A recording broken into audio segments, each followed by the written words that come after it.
everybody. Welcome to another episode of Understated. It's your boy, Deja Wonder.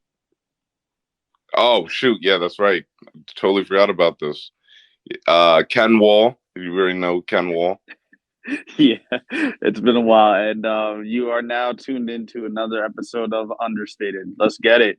It was reverse. You took mine. That's why. Yeah, I took yours. I took yours because you didn't do the intro right. Come on now.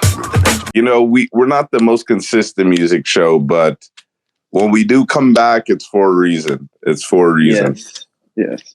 And what are today's topics that are bringing us out of our caves is the article that came out earlier this week stating that old music is killing new music in terms of streaming.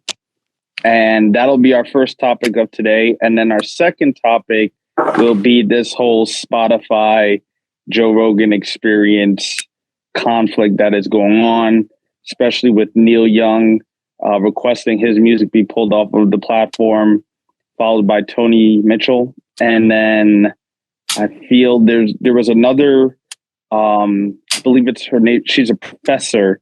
She had podcasts that were going specifically, that was like Spotify specific.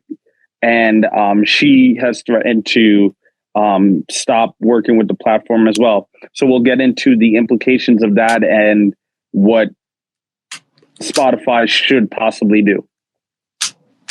Yeah. We lost a listener. God damn. All right. So let's get into today's topic: old music killing new music. And the one thing I do want to state with this article is especially when we talk about the news, more often than not, there has to be a healthy amount of skepticism when it comes to paying attention to the news. The reason why I say this is because, especially with the internet, the way new information travels, the attention of people and how news media works. This article is by one person. It came from one person, and it's been copied and pasted to all the other news sites. So with that said, there has to be a certain amount, a healthy amount of scrutiny in regards to the conclusions this individual, his name is Ted. I don't know how to pronounce his last name. I'm just going to spell it Gioia. And his article's titled "Old Music is Killing New Music." And it was talking about old songs now. The headline is like, old songs now represent 70% of the U.S. music market. Even worse, the new market is actually shrinking. And for me, like, on the one hand, I am elated to hear this news, right?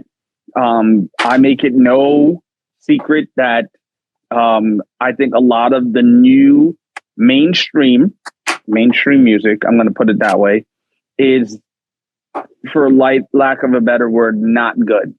I'm going to try to be a little bit more restrained just because we're coming back. But I think, a lot of mainstream music is not good. And before anybody gets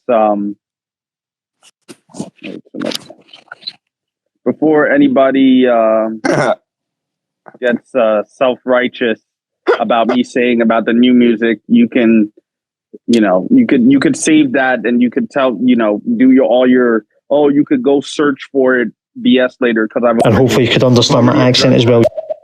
What's going on? Sorry. Hold on, Qualms. No, go ahead, play it. What's going on, everybody? Hope everyone's doing good. Lewis and Ken Wall, if I've said your name wrong, apologies. Understated, old music killing new music. Is it? Old music's better than new music, in my opinion. If you ask me, it's new music that's killing old music. Simple as that. Spotify and Joe Rogan Experience. Big up Joe Rogan. You know what I mean? It seems to be that if you have your own opinion, you don't follow the crowd. People will try. I hate this word, but people try and cancel you and disrespect you for having your own opinion, and that's just the way the world is now. It's full of snowflakes. Spotify, I don't really like Spotify. I prefer Apple Music, but hey ho, that's because the owner of Spotify tried to buy Arsenal, and I hate Arsenal. Big up Chelsea Football Club. Anyway, hope you two are doing good. All right, that I never knew that you could just I didn't know you that into the. Yeah, that's sick. Yeah, it's pretty cool that you could just have somebody record a message and then you play it back there. On man, he's in the chat. Oh yeah, let's just keep going. My bad. Yeah. So no, you're good. So that was an interesting thing that we learned with stereo, and we'll play around with that in the future. So going back to the old music killing new music thing. So if you read the article, it goes on to talk about just like the fact that the new music can become so popular and end up on these charts, but they don't have any cultural impact and they really don't have staying power in that regard. And it's just a matter of like, okay, why are younger folks going and listening to the older music and finding themselves, I guess, enjoying that more? And I don't even know if that's true, just because it's like, all right, I don't know where he got this data from. Dude, this data, there's like not enough data on this at all. There's not enough data to make this grand conclusion. And I think to a degree, all this article does is provide more opportunity for confirmation bias. Yeah. If you like old music and you're of that elk where you're like, yeah, the younger folks are gonna rock with our stuff eventually anyways, it's like, then it validates that. If you are part of the camp that likes the new music, you'll probably just be like, okay, whatever. Yeah. Yeah. You know, but what is your take before I give my like final conclusions on it? It's exactly like what you said. It's what I find at this point, it was when I saw the article, I thought it was more gonna be the data. Like where's the data? It was just I was really disappointed at how it was like a blog post that didn't back up anything. Yeah, I mean, there's a chart here in the article itself, but I mean, like, even like when you're looking, that's the funny thing about charts, right? They'll show you bar graphs, but it'll say here, like, catalog share versus catalog total album consumption. They'll just say plus 19.3 volume percent change. Like, I don't know what is the measurement. Yeah. What are they measuring when they make this conclusion? And I'm not against it. I just want to know before we start going around saying that, yeah, this is really the trend. Yeah. You know, because like even when they talk about the Grammys in this thing, they'll show in the chart, it'll say millions of viewers, right? And it'll have the percentages, like the number of millions of viewers over the course of from 2012 to 2021. So you'll see, like, at one point it goes from 2012 was the highest, where this chart begins at 40 million. Then it drops down to 28.3 million in 2013. See, you know what they're measuring by. This other part is like, I don't know where he's extrapolating this data. Yeah. So, you know, is it right? I don't know. Damn, the screen keeps closing on me. Yeah, is it right? I have no idea. What I do think this is, if it is true, I think this is symbolic of what happens over time with most things, right? Liken it to superhero films. Superhero films got really, really popular for a time. And then every studio that had an opportunity to make superhero films jumped on the bandwagon, right? Yeah. They go with the most popular thing. They go to the thing that is quote unquote data driven, meaning this is making $1 billion. This is breaking $100 million in a weekend. That kind of thing. Everybody's looking to get in on the same thing. They rush to it. They copy it, end up making mediocre, watered down products with anything because you're copying an original. It's not a ton of original ideas, and then the way, depending on the ones that are original, they get watered down by execs who want it to look like something else that currently exists. I think music has had the ability to withstand that a little bit longer, but I think with over time, people are going to realize, like, hey, the music is popcorn music in a worse way. It's like you found a way. I'm gonna put it this way: there's going to be a healthy amount of skepticism if you could put your popcorn to warm up in the microwave for a minute, and then somebody telling you, no, you can only warm it up. You only have to warm it up for 10 seconds. You're going to be like, is it done? Like, wait. How'd you make this so fast? And then chances are it's not going to taste as good. It's not going to be as good. And it's not going to be a really polished, well-finished product. Exactly. That's what happened to music. It's just like they're all copying the same thing. We're talking about data-driven, that we live in a data-driven society. They look at what's popular. Then they try to recreate that success. And it ends up not only stifling creativity because people aren't coming up with original stuff, they're also being forced into a box to either chase their last hit or chase a hit that sounds like somebody else's. It's crazy. Like it's crazy, bro. Music is just, it's too commercial, man. Even when you think you're, especially with hip hop, like a lot of people think some artists are just, they're authentic. Like, no, they have a machine behind them. Yeah. Like you're in a box. Marketing wouldn't work. It wouldn't work. It wouldn't be such a big thing. If it didn't work. Like, yo, you guys think that you're not, that's what, all right, I'm not trying to be like that, but all I'm saying is, like, yo, it's just the music, it's getting the quality, it's objective. You got to get out of the subjective thing and go like, no, there's certain parts of music that's subjective and there's other that's just objective. That there was more creativity. Yeah, go ahead, finish, my fault. Yeah, it's just like there was more creativity back then, because the reason why that's a fact is because that's how entertainment always goes. The movie industry. The movie industry, not a lot of people watch movies. So you had the original people who were always on movies, and then you had the casual people come in, and then gangster movies were being flooded with the streets. Mm-hmm. And then it's the same thing. We want something different. And then they keep getting different to the point where we have today, where you get a whole bunch of bull because they're just trying to copy what came before them. And the quality is just no more because of the money. So you can't tell me that that something's going on today with today's music. Music's been around for a very long time. It's just the dumbing down of it because we know what works.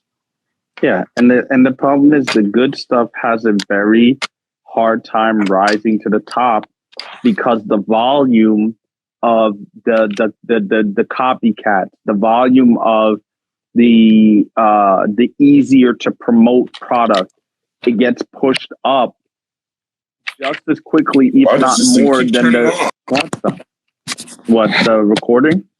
Yeah, it keeps going black screen. Yeah, I don't know. I really don't know. Yeah. All right. Yeah. Go. Yeah. It just really, you're just like, oh. Wow, it's going to take that much more. So, when they talk about it, that's why there's a benefit to being on the Spotify playlist. For instance, Spotify has a new jams playlist. So, and then they have a new Music Friday playlist. So it's great if your label can get you on that thing, but it's like not everybody is listening to those playlists, right? And it just, like, we just live in a different world. You got TikTok out there. I don't even know how organic that platform is in terms of this. We talked about the TikTok pipeline years ago. But now we're in a much more evolved state of that, where you don't know if challenges are generated organically. Especially, you'll have a new song come out that Friday, and then tons of people already have a dance for it. Yeah. Like you're like, wait, this just came out. How the hell is there a coordinated effort? But that's the reality that we're living. You don't know where things start from, and I don't even think people care. Yeah. Don't. Because it's just like the nerve of challenges now. So artists can just come out, make a song. Hey guys, dance to my song. Yep. Like literally, now it's become a thing where challenges don't become organic. Yeah. Which they're supposed to be. They're inorganic now. And then on top of that, it's like, well, old music didn't have to create a dance to make you listen to it. Yeah. Right?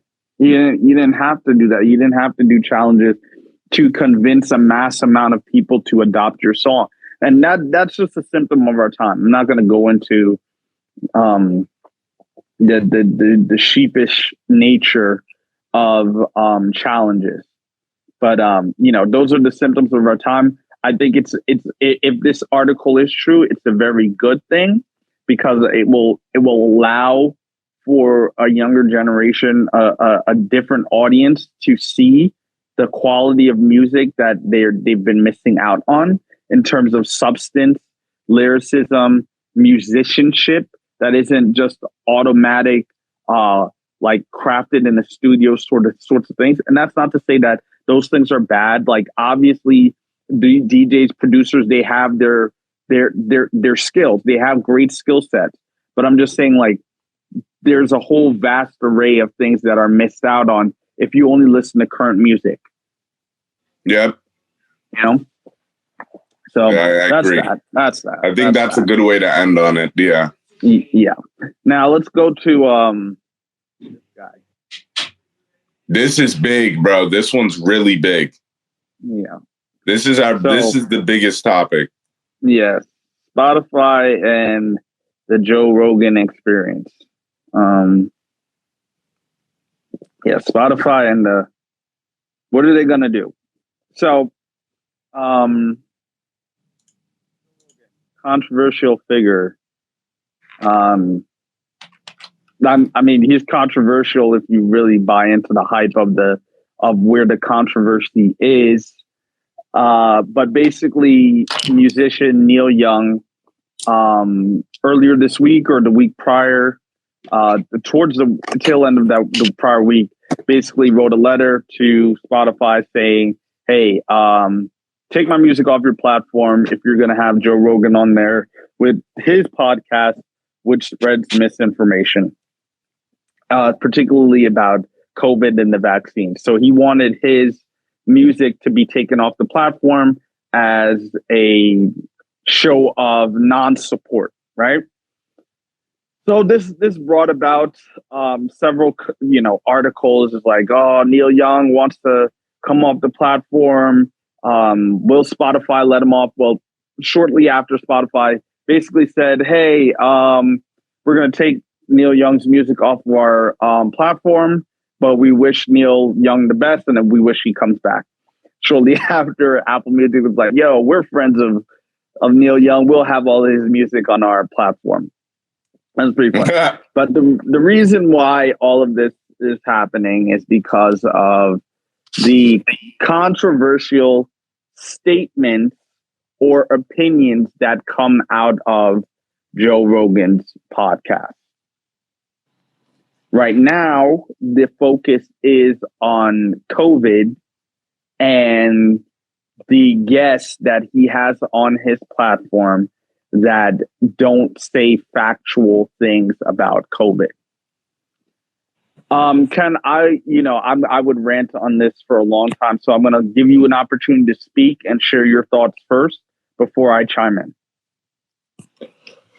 So let me get this straight. Neil Young, he asked, it was an episode too, right? It was a couple episodes. I know Joe Rogan has spoken about COVID. No. With several guests. What was Neil Young's demands? I believe it was to. I don't know what his other demands were. I just know the end result. Because I don't think it was to take Joe Rogan off Spotify. No, I don't think it was to take him off either. Okay, yeah, that's what I wanted to make sure of. Yeah. Hold on. Let me let me clarify really quickly. You keep talking. I'll get the truth of this. I'm not gonna, because we're talking about music, and this is hard to not, because this topic is it's a bigger issue at play with this topic. But I'm gonna stick to what this will do now with Spotify. Spotify, first of all, lost $4 billion in stock after this. Yeah, but Ken, hold on. Before you say that, right?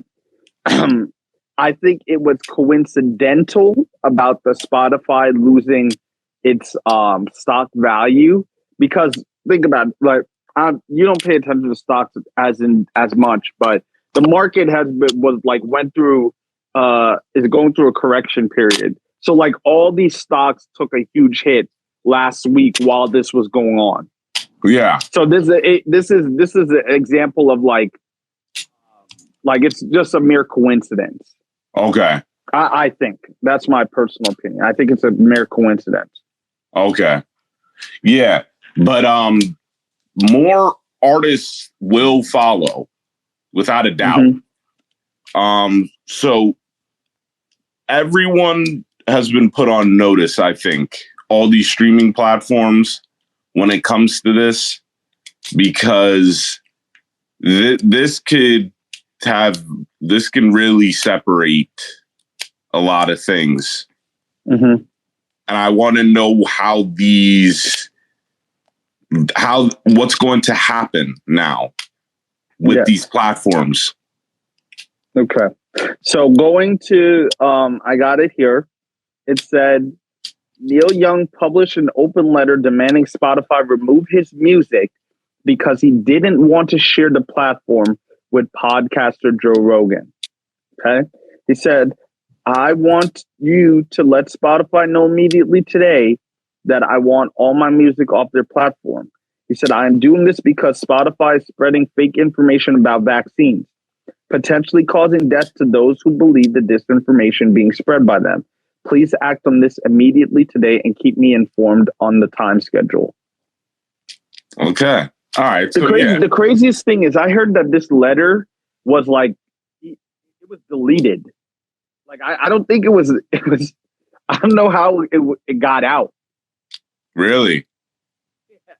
That's the funniest thing about it. It's like, I was like, did he write this and then have second thoughts? I don't.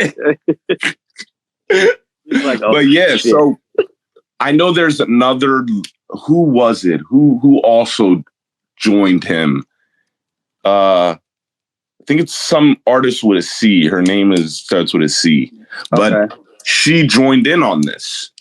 Okay. But at the end of the day, because money,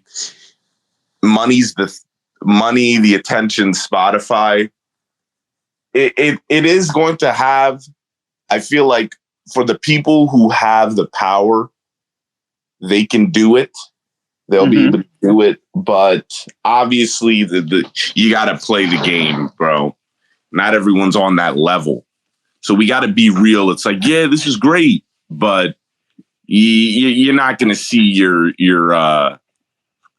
Olivia Rodrigos and shit like that. Yeah, I don't think Spotify and shit. But I don't think the major because you're seeing nobody popular by today's standards is going out of their way to remove themselves, and that's as of January 30th, 2022. Who knows if that will change down the line? I really don't. And in fact, I don't see this even incentivizes any of them to do so. Yeah. You get what I mean? But what I do want to say is it should be of concern that Spotify has not found, because I forget which, somebody in their in Top Dog and Spotify said that they had reviewed several episodes and found that it did not violate their guidelines. And I think one of the things that's particularly telling is when it comes to, and I want this to be like a warning to everyone that listens to this, is that there is this idea that Joe Rogan stands for truth and allowing other people to speak who wouldn't necessarily be heard.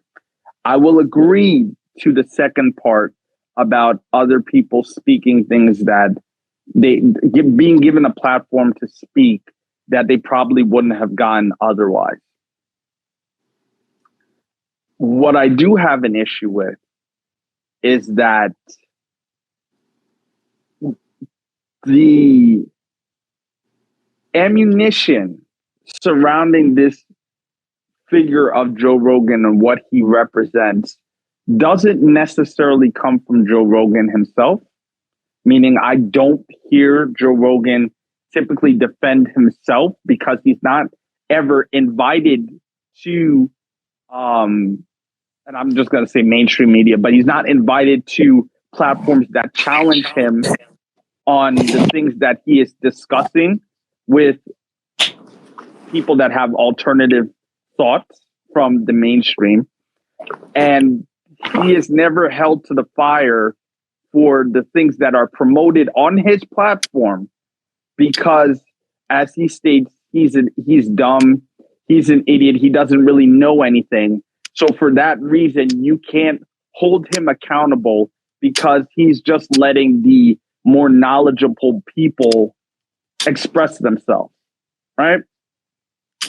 Yeah. The thing is, to truly believe that would require you to have the most naive of positions in the 21st century. Joe Rogan's podcast is not Joe Rogan sitting down with a microphone and having somebody else just talk to him. There are other people in the room that are in charge of lighting. There are other people in the room that are in charge of recording. This is a business. Yeah. It is not you and I doing a podcast. So for you to truly act like he has no understanding of the guests that he's bringing on his platform, what they represent, why, if you didn't have a clue of what these people thought and what they believed in some capacity, how would they end up on your show? Yep. The fact of the matter is, most people, the reason why Joe Rogan gets the flack that he gets is because comments, information that is disclosed on his show and promoted other people to watch. And that's the thing about that is, like, recognize it's like, it's his platform, it's his podcast. He can share it with whatever, with whomever. But that in and of itself, business entity as an entertainer requires some level of responsibility. Now, just because he goes out and says that I didn't say those things, you don't refute those things. Yeah. You don't offer any opinions in terms of correction. Even though it's happening right in front of you. Even when the opportunity, like right now, presents itself for you to bring on an opponent to correct the misinformation, the things that you've been told repeatedly are false, you don't do that. But you still promote your programming as if everything is honky-dory, despite being told that the things on it is incorrect. Yep. And the foot soldiers that come to Joe Rogan's defense is not, this is beyond a normal circumstance. This is the equivalent of how people react when it comes to Beyonce. There's a level of irrationality to it. You can't say anything bad about Beyonce. You can't say anything bad about Rihanna. And I'm not pointing them out to be like, you should say something bad about them. But I'm like, they have an avid, rabid fan base behind them that will go after you in some of the most bully tactics to dissuade you from anything that you're saying. Yeah. And you see here, when it comes to these types of, to this Joe Rogan podcast and the idea of what he represents, you don't realize that it is far more dangerous than it is being portrayed, because Joe Rogan and company are fully aware that the material that they promote is solely to muddy the waters. It is the fact that Joe Rogan is considered an authority, asking questions more so than the people that do the work every single day. It is the fact that you will see people will vehemently defend Joe Rogan over every other professional that exists in this country. Crazy. This dude could run for president. That a person who asks questions is more believable and qualified, so that your entire United States government, then your entire medical community. This is a guy that has that his opinions aren't necessarily controversial, and that the problem is that they are labeled as controversial for the sake of being politically correct, which is funny because that's something that him and his elk fight against. Joe Rogan's opinions aren't controversial; they're stupid and uninformed. And there's a difference, and that needs to be said.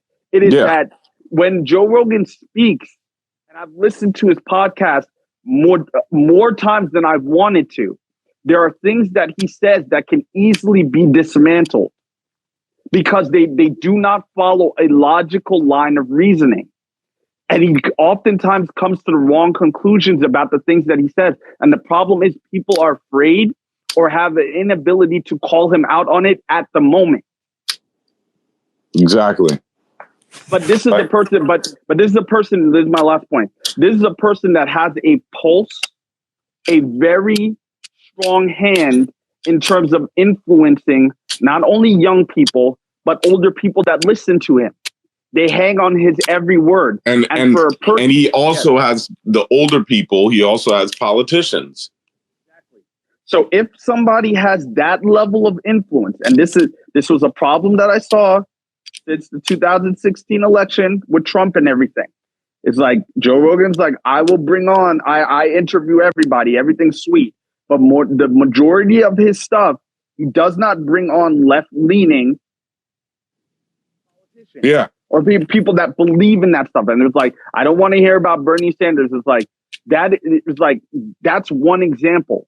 But you realize that, again, you look at the pipeline of how people end up falling into those traps about alt-right ideologies and those spaces, it is through Joe Rogan and his elk. It's like I urge everybody this. It's like when I saw on the Hood Ratchet TV channel on Instagram, people are defending Joe Rogan to the degree that they are. And it's like, this is not somebody who, you're a hip hop channel. Yeah. But the things that Joe Rogan says, even to the other day where he came out, he was like, him and Jordan Peterson are cackling about this idea of what truly being black is. And for a genre that is majority African American black people dominated, you have the commenters try to traverse both worlds. It's like it's conflicting ideologies. And it isn't, again, just controversial things that Joe Rogan says. He says a lot of dumb shit, especially when it comes to the topic of race. So it's like, my question and my concern is to the younger people that are coming up and having to navigate this world, what are they taking in?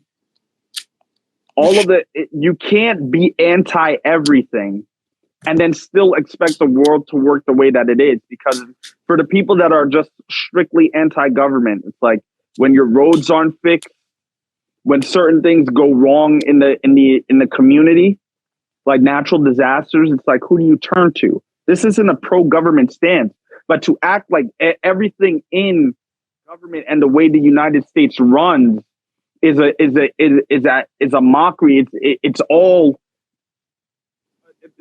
faulty. Is the wrong sort of take to have, and that is the type of information that Joe Rogan feeds with his platform and what he sends out there. It's this anti-message. Everything that currently exists is certainly wrong and needs to be changed, but it's more towards this extremist version of things. Yeah. What the heck just happened? I don't know. So my question to Spotify is, when the most influential person on your platform has stuff that whereby garbage is being spewed, and you know it's wrong, why does it require other people leaving for you to recognize that something should be done? Or why do you stand 10 toes down knowing that this is a problem? Yeah. I said it's bigger. This issue is bigger, man. It's bigger, and and like I said, with Spotify, with Facebook, all of them, they toed the line in terms of muddying the waters because you can't draw a direct correlation. It is the things that Joe Rogan and his people say. It's full of subtext, and subtext. It's you can interpret it, but it is hard to be like, this is directly related to something else.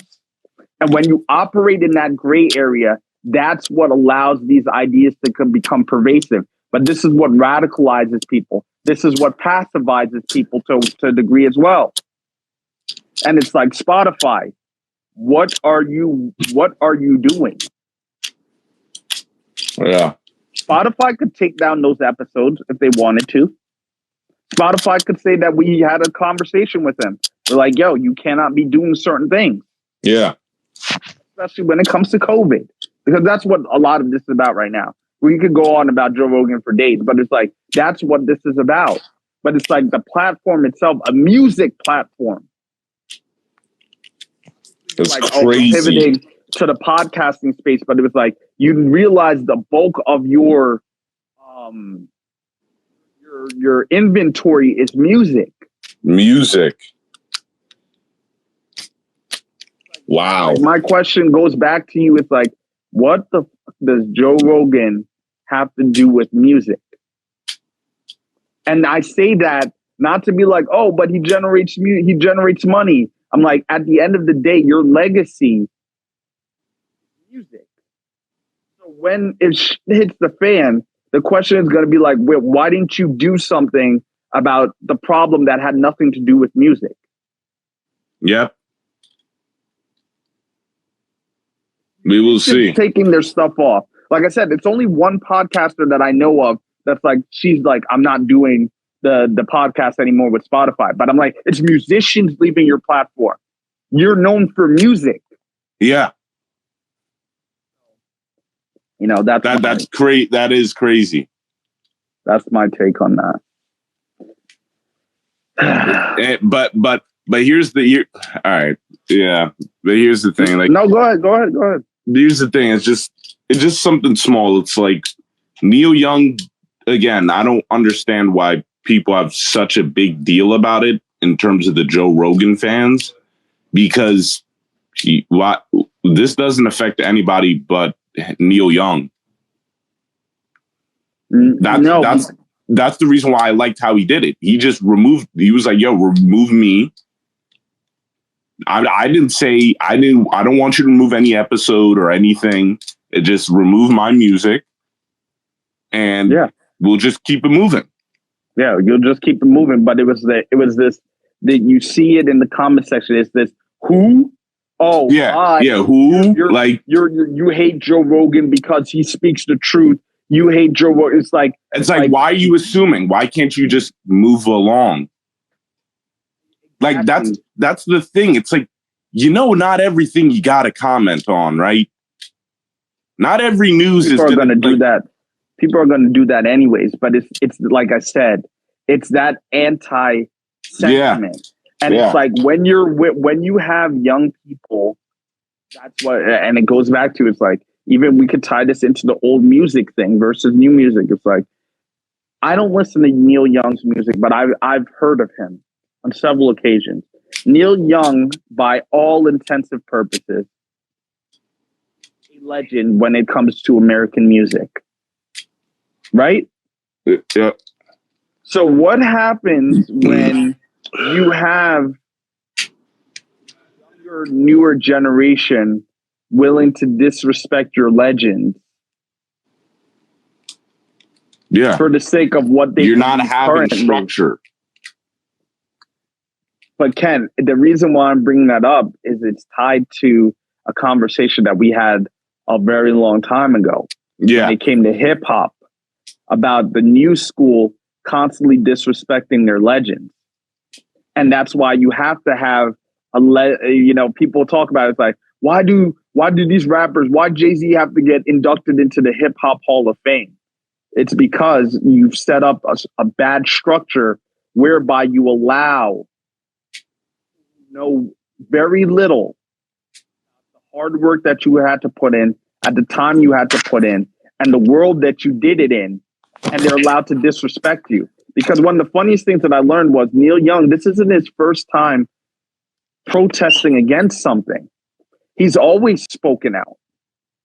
Injustices or things that are going on that's wrong in society. Yeah. So you would think on one hand, people would do the research and be like, maybe this is somebody to champion, but they dog him for who asks questions. Who feigns responsibility when it is an opportunity for him to not only correct himself, but to correct others so that it doesn't hurt him in the long run. Because if you are asking questions to give people the truth, and when the truth comes out and says that what you're saying is wrong and you don't correct it, are you for the people? Yep. That's all I got. That's pretty good. That was pretty good. That's all I got, man. Spotify, I hope Spotify, Apple Music, I hope you guys are ready. Yep. I hope you guys are ready. And we ask these questions because it's like, Spotify, what is your legacy? Yep. Spotify, what do you do that is different than the other competing platforms that exist? And just because you were great today, because even there's a certain amount of information that's out there as well, that podcasting isn't as lucrative as they made it out to be. Oh, they gave Joe Rogan the bag, but remember, things didn't work out with them with Joe Budden. Yeah. What other podcast has reached the same level of clout as Spotify when they decided to move into the podcasting space? So and everybody has a podcast out nowadays. So it becomes a question like, Spotify, what is your legacy going to be? Yep. All I'm wondering is, bro, there's a lot of artists that stand up for things. What happens when it's a relatively, like, what happens if it's Rihanna or something? I don't know. That would be interesting. This shit's looking like the NBA draft, bro. Up and leave. But, I saw somebody else. There was I didn't get to read the article. It was a headline. It was like, there's a half-life on these protests. Okay. Because they know people will move on this week. Yeah. It'll become old news. And they love that. That's one of the benefits of this era. It's like old news is old news really, really quickly. And it doesn't take much for bots or just some random person in the comment section to be like, y'all still on that? Yeah. And then they'll move the entire conversation away from the things that we should be fighting for, things that are problematic, the things that we should be addressing, gets tossed under the rug as last week's news.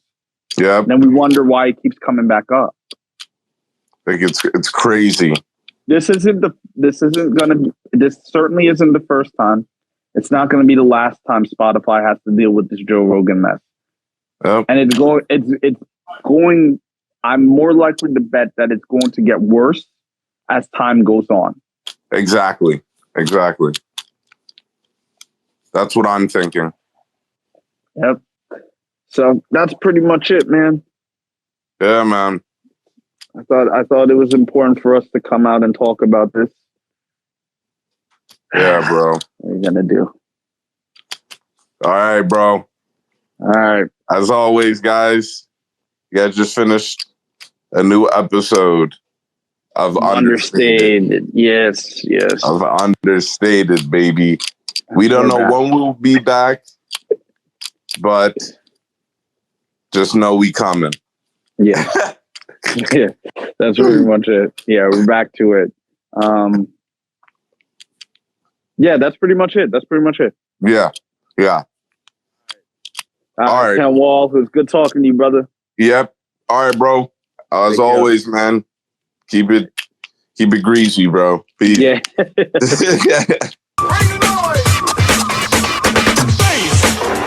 How low can you go?